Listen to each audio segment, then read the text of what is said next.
semuanya. Shalom. Terima kasih tim Praise and Worship. Haleluya. Thank you semuanya. Terima kasih saudara untuk kehadirannya. Hari ini adalah hari Pentakosta. Haleluya. Mari saudara, kalau boleh sih, boleh gak sih duduk di depan supaya ya lebih enak kan? Oke.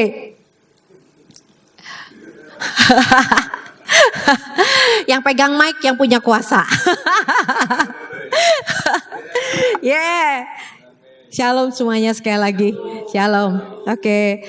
Terima kasih kepada Pak Pastor Hari ya untuk kepercayaannya untuk saya bisa membagikan firman hari ini.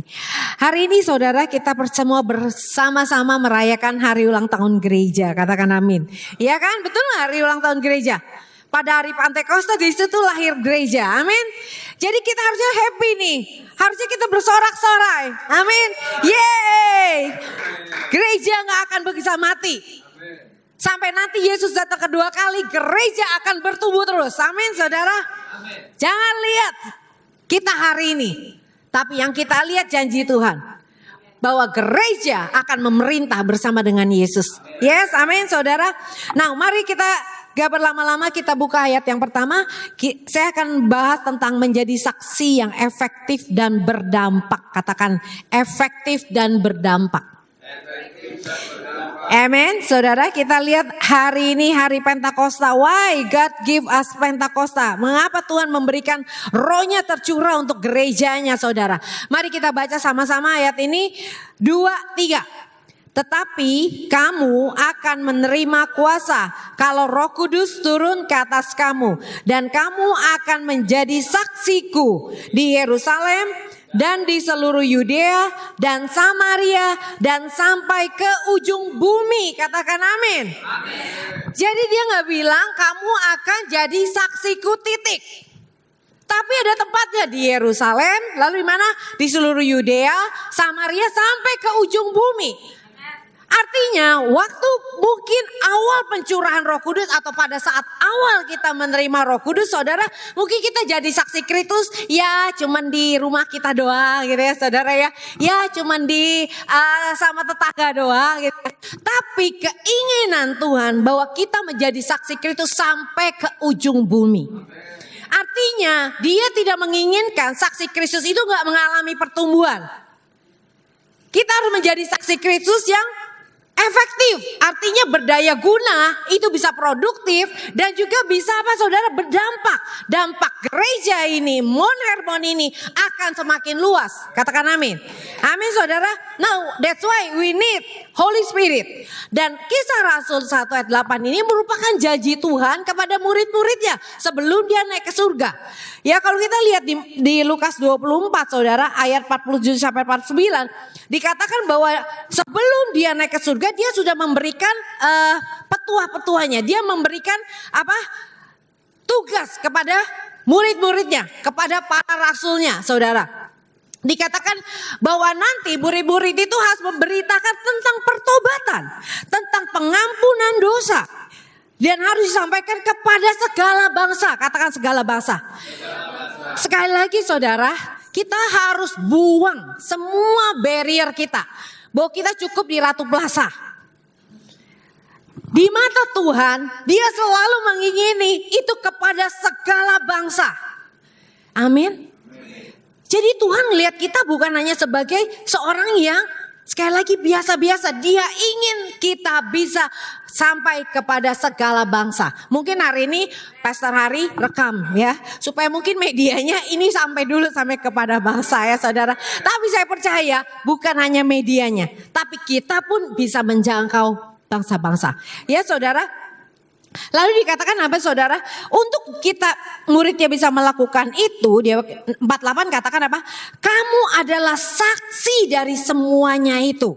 Ya sekali lagi dia bilang murid-murid itu kamu adalah saksi. Ayat 49 katakan dan aku akan mengirim kepadamu apa yang dijanjikan Bapakku. Bahwa kamu harus tinggal di kota ini sampai kamu diperlengkapi dengan kekuasaan dari tempat tinggi. Jadi saudara kita gak bisa menjadi saksi kalau tidak diperlengkapi dengan kuasa kuasa dari tempat maha tinggi. Dan di Kisah Rasul 1 ayat 8 diulang lagi janjinya. Sampai di Kisah Rasul 2 benar-benar terjadi pencurahan Roh Kudus kepada murid-murid yang 120 orang itu yang berkumpul bersama, berdoa bersama. Amin saudara. Jadi kita lihat, yang menurut saya kata saksi ini sangat kuat. Ya saudara, saksi. Katakan saksi. Kalau kita tahu di dalam pengadilan, saksi itu adalah orang yang benar-benar mengalami. Orang yang melihat, yang mendengar, mungkin menyentuh juga peristiwa, dia ada di tempat peristiwa itu. Jadi saksi itu bukan reporter. Kalau saya tanya kepada ibu tentang Mount Hermon, ibu ini pasti bisa ceritain. Karena dia setiap minggu ada di sini, setiap minggu dia alamin apa yang terjadi di tempat ini. Betul saudara, ibu ini adalah saksi. Tapi kalau Anda tanya saya, Anda tahu gak Mount Hermon? Ya minggu doang sih. Ya cuma 2 jam atau 1,5 jam. Saya gak bisa bilang gini. Saya gak bisa disebut saksi kalau bilang, oh kata Pak Hari, Mount Hermon itu begini. Itu namanya saya reporter. Saya bukan saksi. Tapi kalau ibu ini tadi saya tanya, dia bisa menjelaskan dengan pasti. Karena dia mengalami apa yang terjadi di tempat ini. Amin saudara. Artinya Tuhan benar-benar mencari saksi. Tuhan mencari orang-orang yang benar-benar memiliki hubungan dengan dia. Orang-orang yang memiliki pengalaman dengan Yesus sendiri. Orang-orang yang bukan berkata, kata pendeta saya. Kata pastor ini. Kata pastor itu. No, Tuhan mencari saksi. Katakan saksi. Orang yang mengalami Tuhan, orang yang mengalami kebenaran, orang yang mengalami perkenanan Tuhan, orang yang mengalami kasih-Nya. Amen, saudara. Jadi Tuhan benar-benar mencari orang yang bisa jadikan saksi. Dan saksi ini, puji Tuhan, dipenuhi oleh kuasa Roh Kudus. Amen. Now, kalau kita boleh lihat saudara, apa sih yang terjadi sehingga sebagai saksi, apa sih yang pernah kita alami, betul nggak? Berarti kita harus bisa mengalami peristiwa dengan Tuhan dulu, ya. Nah, di dalam tentang urapan saudara, saya mempelajari ada beberapa hal yang bisa menjadi pengalaman kita ketika kita diurapi oleh Roh Kudus. Nomor 1 saudara, saya percaya semua teman-teman di sini, termasuk saya, kita ngalamin satu, kuk dipatahkan. Ayatnya di mana itu? Yesaya 10 ayat 27 dikatakan.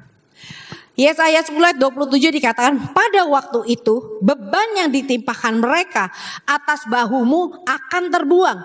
Dan kuk yang diletakkan mereka atas tengkukmu akan lenyap. Di dalam King James Version itu lebih jelas. The yoke shall be destroyed by the anointing. Because of the anointing. Jadi urapan kuasa Roh Kudus itu mematahkan kuk. Yang dipasang oleh siapa? Kalau konteks Yesaya itu bangsa Asyur menekan bangsa Israel. Artinya dari musuh. Tahu gak saudara, hidup kita tanpa kita sadari banyak sekali ditekan oleh musuh. Nah, kuk itu apa ya Priscilla? Nah, kalau saya bisa definisikan, itu kuk adalah segala sesuatu yang menahan kita dari penggenapan dari potensi kita. Jadi banyak kali di dalam hidup kita tidak bisa lancar atau kita tidak bisa menggenapi apa yang Tuhan panggil kita. Itu karena ada kuk yang dari musuh yang menekan kita. Ya, contohnya kalau kita lihat di Bible saudara, salah satunya paling keren itu menurut aku Musa ya, salah satunya Musa. Musa itu dididik secara pangeran Mesir ya saudara ya. Dia dididik dengan pada saat itu Mesir itu menjadi negara yang paling modern loh. Dia menerima ilmu-ilmu yang dahsyat dari Mesir. Tapi karena dia mau membela saudaranya, dia membela bangsanya, tapi justru dia ditolak oleh saudaranya. Karena dia dibilang apa? Pembunuh kamu. Ya, coba-coba bela. Akhirnya dia kabur, betul lah saudara. Setelah dia kabur, akhirnya dia ketemu sama istrinya. 40 tahun dia dijadi gembala. Sampai pada waktu itu, ngerti ya saudara, dari orang yang posisi dahsyat, posisi yang memerintah, posisi yang cerdas, orang yang hebat, tiba-tiba ditarik, dimasukin kemana? di padang gembala mengembalakan domba yang nggak perlu otaknya, yang cuma gitu ya saudara ya, yang cuma butuh gitu ya. Panggil sih misalnya si nama-nama dombanya siapa gitu ya, dia cuma butuh itu, butuh kesabaran gitu ya saudara. Kalau dulu dia benar-benar strong, dia benar-benar kata-katanya penuh kuasa. Anda bisa bayangin 40 tahun hidup seperti itu. Dari yang penuh kuasa dia pindah menjadi orang yang sangat sederhana. Sampai Tuhan panggil. Pada saat Tuhan panggil, mus, ya saudara. Mus, aku udah dengar nih penderitaan bangsa Israel. Aku mau kamu bebasin bangsa Israel. Mana mungkin. Langsung semua hal-hal yang ada di balik otaknya sebagai pembunuh, tertolak, saudaranya pasti gak percaya dia gitu ya saudara. Pasti itu muncul semua. Itu adalah kuk buat Musa. Ketika Tuhan panggil dia untuk membebaskan bangsa Israel, kuknya itu muncul.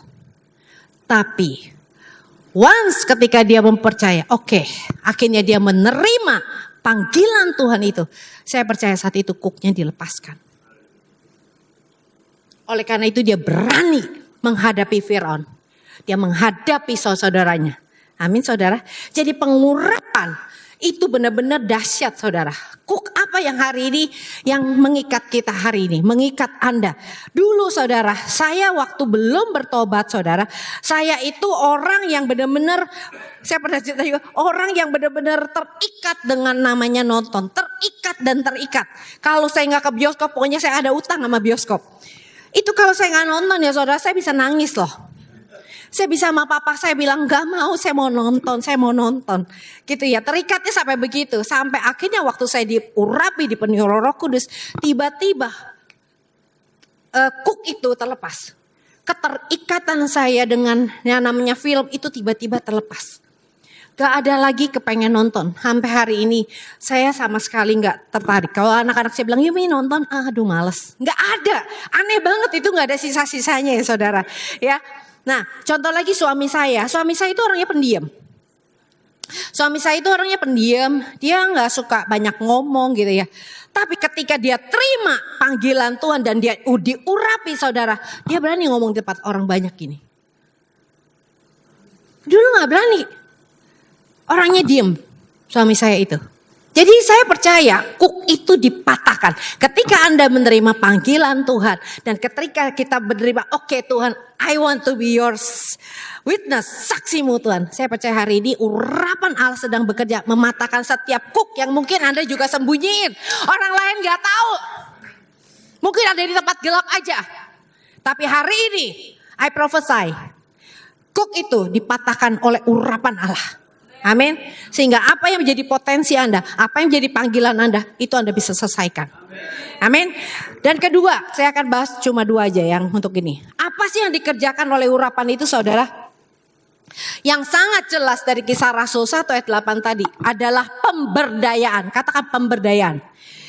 Ya saudara, yaitu termasuk kita menerima kuasa karunia Roh Kudus. Saudara, kita menerima karunia Roh Kudus. Di Yoel 2 ayat 8-29 dikatakan dijanjikan jauh sebelum hal ini terjadi. Bahwa di kemudian hari pada itu akan terjadi bahwa aku akan mencurahkan rohku atas kesemua manusia. Yoel 2 ayat 8-29. Maka anak-anak laki-laki dan perempuan akan bernubuat. Orang-orangmu yang tua akan mendapat mimpi.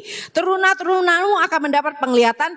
Dan juga atas hamba-hambamu laki-laki dan perempuan akan kucurahkan rohku pada hari ini. Saudara, kita harus berduka sebenarnya. Kenapa gereja hari ini justru menjadi gereja yang biasa-biasa. Kalau kita lihat jemaat di Kisah Rasul, jemaat mula-mula itu setiap hari mereka bisa melihat tanda-tanda dan mujizat. Pernyataan kuat kuasa Allah begitu nyata. Petrus berkhotbah, 3.000 orang bertobat. Anda juga lihat Petrus itu orang yang sok tahu, apa aja dia mau ngomong saudara. Bahkan dia menjadi orang yang menyangkal Yesus. Tapi pada saat pengurapan turun, dia menjadi pengkhotbah yang berani dan dia bisa mentobatkan 3.000 orang. Anda lihat, pengurapan dari kuasa Roh Kudus itu memberdayakan kita. Dia akan membuat kita melakukan hal-hal yang selama ini kita gak mampu lakukan. Ya saudara, itu adalah hal yang nyata. Itu harus kita embrace, itu harus kita terima saudara. Bukan hanya pahari yang dipakai oleh Tuhan untuk menyembuhkan. Katakan amin. Tapi semua kita di sini dipakai oleh Tuhan untuk bisa menjadi saksinya. Kita bisa menyembuhkan orang sakit, mengusir setan-setan. Bahkan kita pegang ular, ular itu tidak bisa mencelakakan kita. Bukan sengaja ya saudara. Mana nih ular, mana nih ular, saya mau pegang. Mati cokot ya saudara ya. Tapi kalau Anda pergi pelayanan, Anda pergi ke misi saudara. Saya yakin ular pun seperti Paulus, digigit ular dia cuma kebas saja. Dia gak mati. Kenapa? Karena udah urapan Allah yang memberdayakan dia. Saya percaya Pak Hari terus semangat. Saya percaya anointing of God ini akan terus mengalir. Itu akan terus memberdayakan setiap dari orang yang diutus oleh Tuhan untuk menjadi jemaatmu di tempat ini.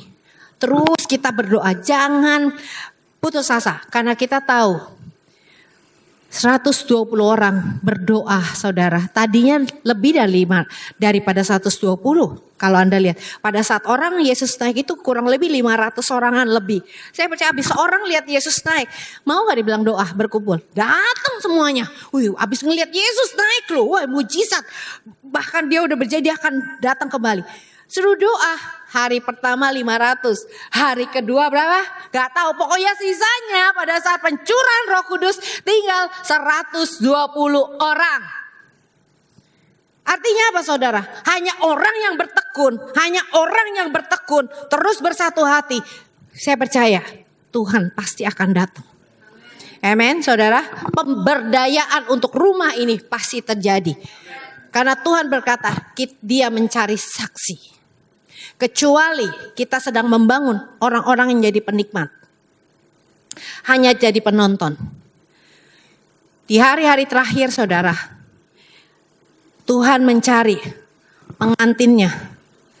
Yang siap berperang. Anda lihat di Wahyu 19. Habis pernikahan anak domba. Langsung semuanya naik kuda berperang bersama Yesus. Jadi dia bukan cari pengantin yang tidak mengerti berperang bersama dia, yang tidak mengerti bagaimana bekerja sama dengan dia, pengantin laki-laki itu. Dia bukan membangun pasukannya dari orang-orang yang hanya menjadi konsumen atau penonton. Ingat saudara, gereja lahir di Kisah Rasul 2 itu adalah gereja yang dikatakan harus menjadi saksi. Dahsyat saudara. Amin. Mount Hermon adalah saksi Kristus. Yeay, diperlengkapi dengan kuat kuasanya. Haleluya. Nah, saudara, seperti tadi saya katakan, kalau kita mengalami, ya paling enggak 2 hal ini, ada banyak poin saya rasa kita akan batasin dengan 2 poin ini. Kalau kita mengalami kelepasan dari kuk ya saudara, kelepasan dari apa tadi diberdayakan oleh Tuhan. Dan kita mulai dari mendoakan orang sakit, kita bisa mulai melakukan hal-hal yang Tuhan suruh kita. Dan itu kita punya cerita. Karena kita mengalami sendiri saudara. Karena kita mengalami, mata kepala kita lihat saudara. Bagaimana orang dilepaskan. Bagaimana orang disembuhkan. Bagaimana orang yang tadi ternyata tertolak tiba-tiba dilepaskan. Dan dia menjadi hamba Tuhan. Amin saudara. Dan contohnya saya sendiri gitu loh ya. Saya itu dilepaskan oleh Tuhan saudara dari banyak hal. Dari keluarga tukang ramah lah, Sinse ya saudara ya, papa saya tuh suhu, dari keluarga Cina Toto ya yang penyembah berhala saudara. Tapi once ketika saya menerima kelepasan, kuk dilepaskan, saya jadi hamba Tuhan. Iya kan? Pendeta saya dulu yang doain saya pasti seneng banget gitu loh. Nah itu bisa menjadi kesaksian, betul gak saudara? Jadi ketika kita ngalamin 2 hal ini aja, kita udah bisa punya bahan cerita. Kita udah punya bahan untuk bisa bersaksi. Amin. Nah hari-hari ini saya kebanyakan dikasih anak-anak muda. Jadi anak-anak yang umur 30 ya. Jadi bergaulnya sama anak-anak muda. Jadinya ya saudara ya. Tapi itu saya lihat Tuhan sedang bekerja dengan next generation. Tuhan sedang bekerja dengan mereka. Mereka benar-benar ketika kita doakan mereka mengalami kelepasan dan mereka langsung lari. Ya, jadi kita jangan harus terus bersaksi, khususnya banyak jangkau anak-anak muda, saudara. Karena next generation ini memang Tuhan sedang bangkitkan. Ya. Oke. Nah, setelah kita bisa bercerita segala sesuatunya saudara, kata-kata kita dalam bersaksi saudara, itu harus diperlengkapi dengan kuasa Allah. Kita nggak bisa cuma di gereja atau menjadi orang yang coba berkata-kata. Tapi Tuhan mau setiap kata-kata itu dikeluarkan dengan kuat kuasa Roh Kudus. Supaya setiap orang yang mendengarkan kita tidak bergantung kepada hikmat manusia. Amin saudara. Jadi kita benar-benar harus bertumbuh dari saksi tadi di mana Yerusalem. Sekarang kita mau masuk ke dalam menjadi saksi ke Yudea. Artinya ada pertumbuhan. Kita harus mengalami kuasa Tuhan juga yang bertumbuh. Amen.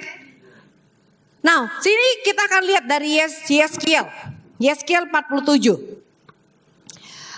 Ayat 1 sampai dengan 9.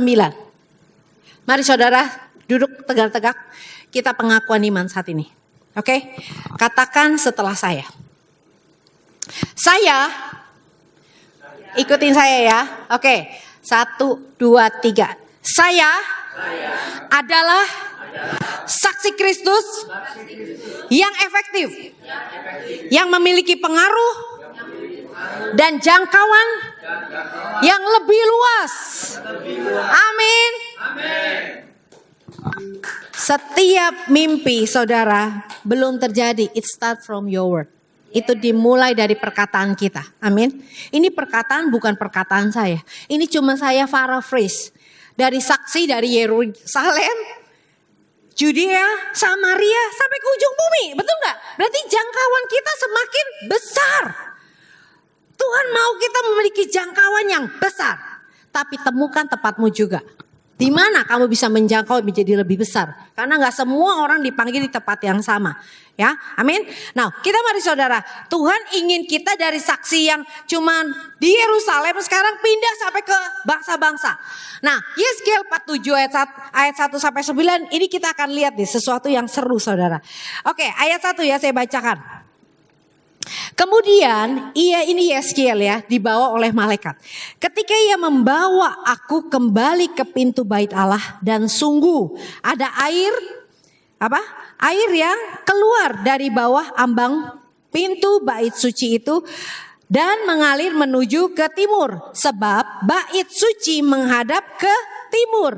Air itu mengalir dari bawah samping kanan dari bait suci itu. Di sebelah selatan Mezbah. Jadi saudara Anda baca ya, ini ada berapa kata tentang bait suci ya. Yang saya tertarik adalah pertamanya adalah dia membawa Yeskiel. Segala sesuatu saudara kita sebagai tubuh Kristus start from God. Dimulai dari Allah.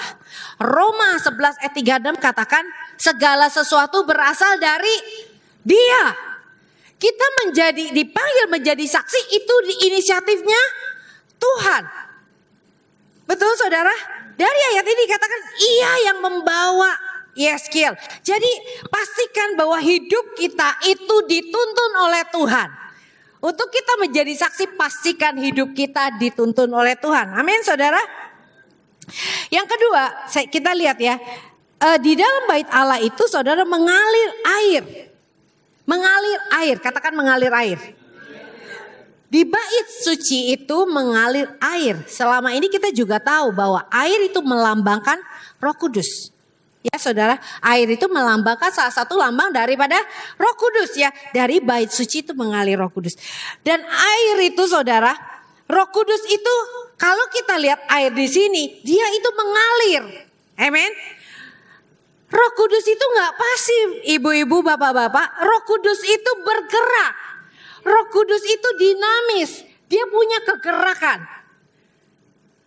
Berarti gereja kita sebagai saksi Kristus bukanlah orang-orang yang pasif.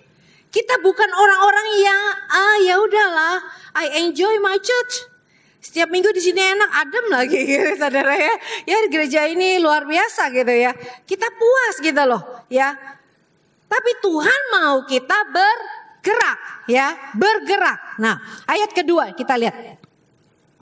Lalu diiringnya aku keluar melalui pintu gerbang utara dan dibawanya aku berkeliling keluar menuju pintu gerbang luar yang menghadap ke timur. Sungguh air itu membual. Katakan membual. Kalau membual gimana saudara? Tenang-tenang aja atau dia bergolak gitu ya saudara ya. Bergolak gitu. Ada kegerakan yang besar gitu ya. Dari sebelah selatan. Nah, Anda lihat bahwa air yang membual, yang keluar dari bait Allah itu membual, ya. Berarti ada kegerakan yang besar. Roh Kudus di dalam kita, saudara, dan di antara kita ini sedang bergerak dengan membual. Jadi kalau kita menjadi orang Kristen seperti nggak ada kehidupan, ayat ini nggak kena. Amen. Kalau kita jadi penonton aja ayat ini pasti nggak kena, saudara. Ya, amin. Nah, jadi ayat ketiga kita terusin ya saudara ya. Sedang orang itu pergi ke arah mana? Timur dan memegang tali pengukur di tangannya. Ia mengukur 1000 hasta. Saya cek 1000 hasta itu berapa sih kalau ukuran manusia sekarang? Saya lihat di terjemahan lain itu 500 meter. Ya, jadi si Yeskiel diajak setelah diukur 500 hasta maju. Suruh masuk ya melangkah. Airnya pada saat 500 yang pertama dia dan menyuruh aku masuk ke air itu, maka dalamnya di pergelangan kaki. Oke. Jadi si Yeskiel ini disuruh masuk ke 500 meter dari air itu cuma pergelangan kaki. Anda tahu kalau kita jalan di pantai yang airnya cuma sampai pergelangan kaki, Anda bisa perkasa gak jalannya? Bisa air. Kita yang tenang-tenang airnya, betul gak saudara? Artinya apa? Kita masih ngatur Tuhan. Artinya kita masih atur Tuhan. Oke Tuhan, gue mau kesini aja. Nanti urusan yang lain. Ngerti tangkap gak saudara? Baru 500 meter.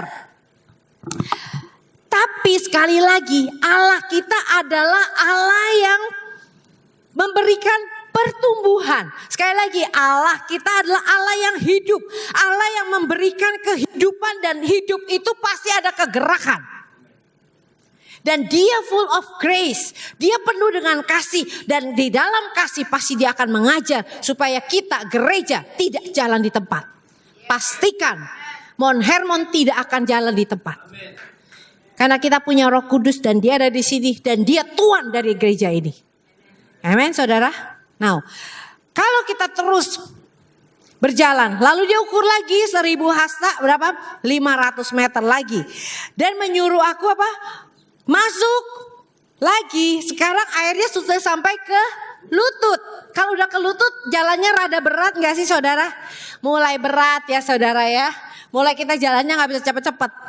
Amin. Now, tapi Tuhan bilang no, masuk lebih dalam lagi. Coba Anda lihat. Ketika dia mengukur 1000 hasta lagi dan menyuruh aku ketiga kalinya masuk ke dalam air itu dan sekarang sudah sampai ke mana? Sepinggang. Amin. Jadi Tuhan terus akan membawa kita masuk lebih dalam lagi, lebih dalam kita mengalami lebih dalam bersama dengan dia. Right now sudah sepinggang saudara. Jalannya udah makin susah. Artinya apa? Sekarang dia terus semakin menguasai kita. Dia semakin terus mau kita bekerja sama dengan dia saudara. Ya, yang lebih hebat lagi yang terakhir saudara. Belum puas Tuhan. Sekali lagi yang mengukur 1000 hasta. Sekarang airnya sudah sampai menjadi apa? Sungai. Di mana aku tidak dapat berjalan lagi. Wow. Dan air itu meninggi sehingga orang dapat berenang. Suatu sungai yang tidak dapat diseberangi lagi. Ini baru dia stop. Gak bawa lebih dalam lagi. Karena apa? You cannot control anymore. Kita tidak bisa kontrol Roh Kudus lagi. Tapi sekarang Roh Kudus yang mengontrol kita. Amin saudara. Kita berenang di dalam air kehidupan itu. Kita berenang bersama dengan dia. Dan dia sekarang yang pegang kontrol sepenuhnya. That is his heart. Karena dia tahu saudara, tanpa kita tunduk sama dia dan mengikuti dia, kita tidak bisa mewakili dia di muka bumi ini. Katakan amin. Mungkin Anda bilang, tapi saya masih jatuh loh. Saya bisa jatuh dalam dosa. Iya, Tuhan tahu siapa kita. Kita masih memiliki daging, ya saudara. Tapi cepat berbalik. Karena Tuhan mengingini kita, benar-benar kita tenggelam di dalam dia. Amin saudara. Jadi sekarang kita udah gak bisa lagi ngontrol dia. Sekarang dia benar-benar ingin, ayo kita Mount Hermon. Ke barat, Mount Hermon, ke selatan, Mount Hermon, sekarang ke Bandung. Ya saudara, dia akan mengatur segala kegerakan dari rumah kita masing-masing. Amin saudara, karena dia ingin kita jadi saksi yang efektif dan berdampak luas. Amin saudara. Nah, lalu kita lihat saudara, berarti dari level-level ini pengurapan itu ada levelnya. Ya, levelnya ada pengurapan itu ada levelnya.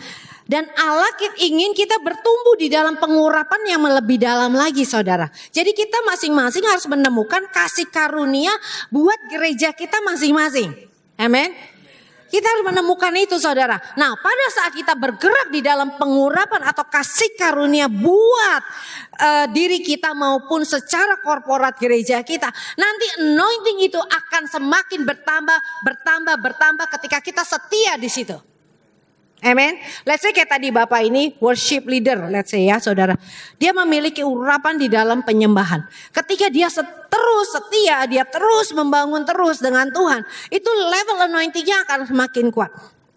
Level anointingnya akan semakin dalam. Level anointingnya akan semakin kuat. Sehingga setiap orang yang dipimpin waktu dia worship, saudara, itu sesuatu bisa terjadi. Amin. Mungkin gak perlu tunggu khotbah. Sesuatu terjadi dalam kehidupan jemaat. Karena apa? Anointing itu yang bekerja ketika kita sedang dalam tugas ilahi kita. Amin. Nah, jadi kita bicara lain. Jadi anointing itu, pengurapan itu juga akan Tuhan bawa berbagai level saudara ya. Nah, ayat 6, kenapa sih Tuhan mau bawa kita lebih dalam? Coba ayat yang ke-6. Lalu ia berkata kepadaku, sudahkah engkau lihat hai anak manusia? Kemudian ia membawa aku kembali menyusur tepi sungai. Dalam perjalanan pulang sungguh, sepanjang tepi sungai itu ada amat banyak pohon. Di sebelah sini dan sebelah sana. Ayat 8, ia berkata kepadaku, sungai ini mengalir menuju wilayah timur dan menurun ke arah Araba Yordan bermuara di Laut Asin. Nah kita baca sama-sama ya. Poin ini ya, sampai ke selesai di ayat 9, 2, 3. Air yang mengandung banyak garam dan air itu menjadi tawar. Sehingga kemana saja sungai itu mengalir, segala makhluk hidup yang berkeriapan di sana akan hidup. Ikan-ikan akan menjadi sangat banyak. Sebab kemana saja air itu sampai, air laut di situ menjadi tawar. Dan kemana saja sungai itu mengalir, semua di sana hidup. Anda lihat, why? Kenapa Tuhan mau kita masuk ke dalam level yang berenang bersama dengan dia. Karena di mana kita ada, kita akan membawa sungai Roh Kudus itu saudara. Di mana sungai Roh Kudus yang di dalam kita. 1 Korintus 15 katakan, He is life giving spirit. Roh yang kita terima adalah roh pemberi hidup. Bukan roh yang membawa kematian. No, kita membawa roh yang memberi hidup. Dan kemana kita pergi, dia mau roh kehidupan itu menghidupkan. Amin saudara. Anda lihat di sini dikatakan apa? Makhluk hidup yang berkeriapan. Ketika ketemu sama air sungai itu saudara menjadi hidup. Saya gak bisa lihat saudara-saudara atau di luar sana Anda lihat orang hidup kayak jalan kerja gitu ya saudara. Itu belum tentu hidup. Benar gak sih? Hah saudara? Tapi once ketika ketemu Anda, ketika Anda berbicara sesuatu dengan dia, ketika Anda bersaksi tentang Yesus, tiba-tiba yang kelihatannya hidup, menerima Tuhan dan dia benar-benar menjadi hidup. Amin saudara. Jadi Tuhan sedang menantikan, ini orang-orang yang berkeliapan, makhluk hidup yang sepertinya hidup, butuh air hidup yang kita bawa, butuh roh yang hidup yang kita bawa ini saudara. Wow, haleluya. Amin.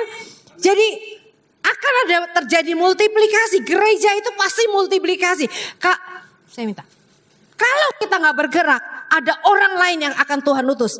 Pokoknya janji Tuhan, dia akan lihat akan ada multiplikasi di dalam tubuhnya. Amen. Ya, jadi kita jangan puas, saudara. Oleh karena itu kita jangan puas. Kita jangan bersedih atau kurang pengharapan. Kita percaya kalau Tuhan yang perintahkan, kita masuk terus di dalam situ. Kita terus setia, dia yang akan memberikan multiplikasi. Amen. Yang penting kita kerjasama dengan dia. Kita terus bergerak bersama dengan dia. Tuhan akan menolong kita. Amen, saudara. Nah, jadi kita lihat ya sini ayat ini jelas banget. Saya sangat senang dengan ayat ini. Setiap kali saya doa, saya selalu pakai ayat ini. Tuhan, mari Tuhan, kami tahu this is the time untuk kita masuk lebih dalam lagi. Kami gak mau semata kaki. Karena kita udah tahu firman. Betul saudara. Kita doa bukan hanya minta apa yang kita mau. Tapi mintalah sesuai firman. Karena itu pasti diberikan. Amen. Nah, jadi di sini Tuhan benar-benar kehendaknya supaya kita tuh masuk. Benar-benar kita menghidupkan banyak orang. Karena mereka tidak punya hidup. Orang yang di luar Kristus, upah dosa adalah maut. Kelihatannya hidup tapi mati. Saudara, ya. Nah, pada saat saya baca tentang ikan-ikan itu, saudara, bahwa ikan-ikan itu akan bertambah banyak. Di otak saya langsung ingat ada di simbol di orang Kristen gambar ikan ya, Pak ya? Iya kan? Ichthus ya. Salah satunya saya baca itu artinya apa? Salah satunya diingatkan bahwa kita adalah penjala manusia.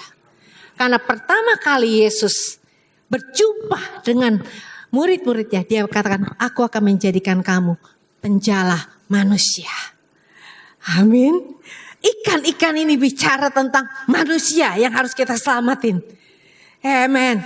Ya, jadi saudara sekarang kalau dimanapun kita ada, buka mata. Siapa nih yang bisa kita garap? Siapa nih yang bisa kita selamatin? Siapa nih yang bisa butuh cerita kita? Amin. Ya.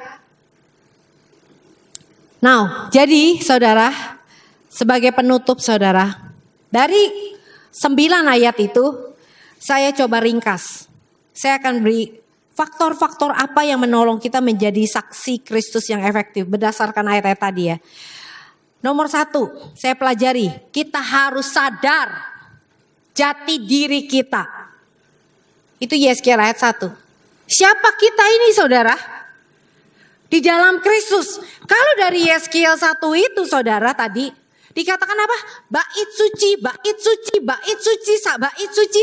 Satu ayat itu aja dikatakan bait suci berkali-kali saudara. Sadar gak sih saudara ketika kita ada di kantor, kita ini bait Allah loh.